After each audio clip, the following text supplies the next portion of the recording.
भारत नेपाल सीमा पर स्थित महाराजगंज जनपद का सोनौली कोतवाली है।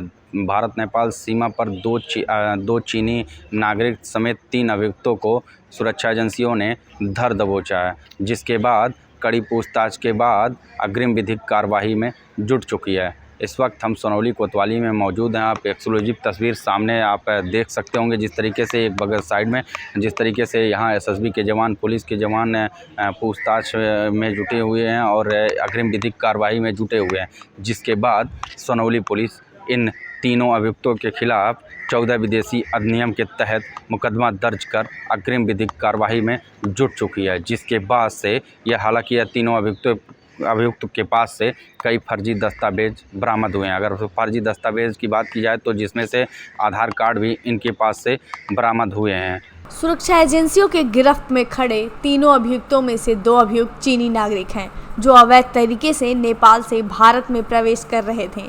वहीं तीसरा व्यक्ति तिब्बत शरणार्थी है, जो दोनों चीनी नागरिकों को अवैध तरीके से नेपाल से भारत की प्रवेश कराने का जिम्मा लिया था। नेपाल के काठमांडू में इस तिब्बती शरणार्थी जो दिल्ली में रह रहा था, उसने दोनों चीनी नागरिकों का फर्जी भारतीय आधार कार्ड भी बनवाया था। साथ ही साथ काठमांडू से गोरखपुर पहुंचाने तक का उसका जिम्मा भी लिया था, लेकिन सुरक्षा एजेंसियों की नज़र से यह नहीं बच पाया।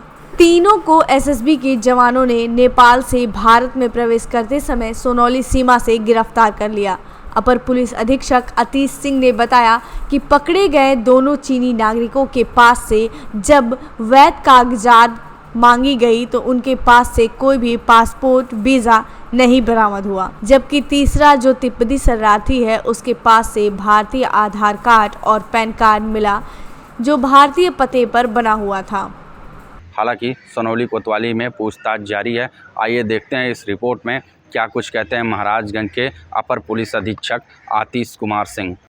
ये आज 1 अगस्त 2024 को भारत नेपाल अंतर्राष्ट्रीय सीमा पर एसएसबी द्वारा चेकिंग के दौरान 3 संदिग्ध नागरिकों को हिरासत में लिया गया है। जब इनसे पूछताछ की गई तो यह पता चला कि इनमें से 2 चीनी नागरिक हैं तथा 1 तिब्बतन शरणार्थी है, जो इन दोनों चीनी नागरिकों को भारत प्रवेश कराने का प्रयास कर रहा था।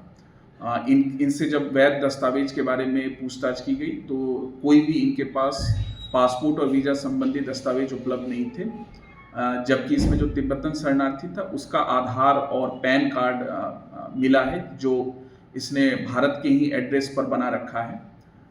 अभी जो प्रथम दृष्टया जानकारी मिल रही है कि इनके द्वारा अवगत कराया गया है कि ये भारत घूमने के लिए ही प्रवेश करने का प्रयास कर रहे थे भारत की सीमा में।